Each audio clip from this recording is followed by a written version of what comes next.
I just want to say at this juncture that I am definitely in rejection of these estimates, simply because the law is not followed.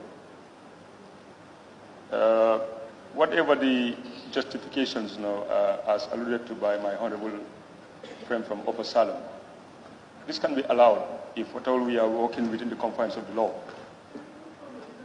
Yes, thank you, Madam Speaker. We are all aware of our duties and functions as National Assembly members, as indicated in the section 112 of the Constitution. But that same Constitution gives us the dictates of how to go about doing things as far as we are concerned as elected people. So estimates are made and approved. And once approved, that is the ceiling to how far you can go. But in that same estimates, as alluded to by my honorable friend from Upper Salem, we have put in that estimate centralized services with $1 billion and $60 million, just in case of emergencies. So therefore, there are funds for emergencies. But what is emergency in this case?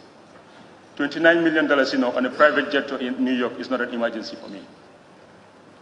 So that money spent there shouldn't be spent. I have looked at all the breakdowns. There is no CRC in here, and we were told when we are approving the CRC and the TRRC that these are going to be funded by our development partners. That we will approve this budget, these commissions, but the government will go out to seek funding from our development partners, the EU, the UN, DPO, whoever it was. So we didn't have any money as a country to say that we will fund these things in 2018. Contingency funds, as the honorable members again mentioned, is allowed if we have given the president the approval, but only up to 1% of the budget. But this 1.2 billion do represent 6%, which is way beyond what is acceptable. Coming to looking at, we should ask ourselves, why are we even here in the first place, talking about this SAP? We should ask ourselves, that's the fundamental question. Why are we here? And the answer is simple. We have failed. When we came here in 2017, we revised a budget because we cannot keep on spending the way we were spending. And we cut our deficit from 4.7 billion to about 500 million or something like that, if I can remember. 921. Because we cannot go on spending the way we are spending. We are a broke nation. So if we are in line with those reform programs, we should keep in that reform programs because this is a transitional government. Not a government here to pursue with development, infrastructural developments that we cannot afford. That's political. So if that is the case, and our development partners like the IMF, the World Bank, put us on SMP, it's called the Staff Monitored Program.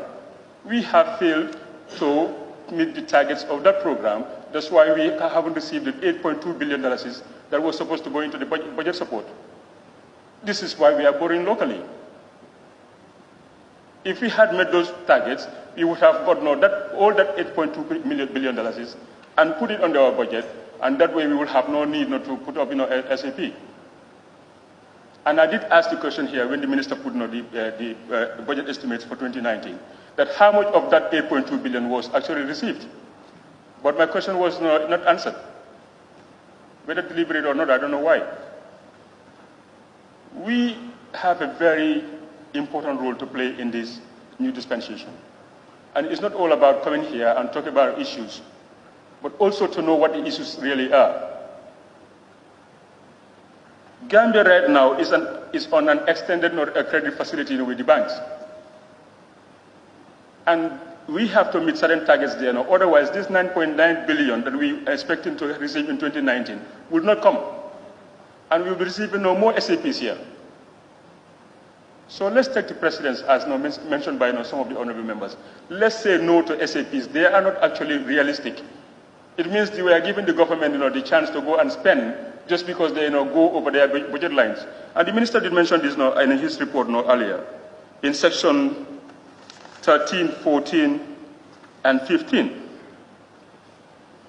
where he said, let me go to section 15, he said, on the fiscal front, budget execution has improved over the past year compared to previous years, when expansionary fiscal policies led to unsustainable budget overruns. So it means they know the problem. They know that we used to have budget overruns, and they want to stop that problem. So why are we going back to the same problem we already had been trying to address? He said, as of end of 2017, net domestic borrowing was less than $300 million, less than the 1% of GDP target. So it means the government is very aware of the problems we face, but yet again, they're going to spend more money, borrowing more money, like alluded to by the minister, the honorable member from Bunugakunda, depriving the private sector from actually what we need. This highlighted the prudent fiscal measures being implemented in the state to steer the economy. Okay, again, Madam Speaker, just allow me. It went further, in section 16, it says, however, key to the attainment of the NDB, that's the net domestic borrowing target in 2017, was the government's pursuit of a sound macroeconomic stabilization program, which our development partners, notably the World Bank, the African Development Bank, the European Union, and the International Monetary Fund have backed generously with budget support. So here is what I was talking about. These people will not come with budget support if at all we are not meeting the standard, the set targets, we have not agreed with them.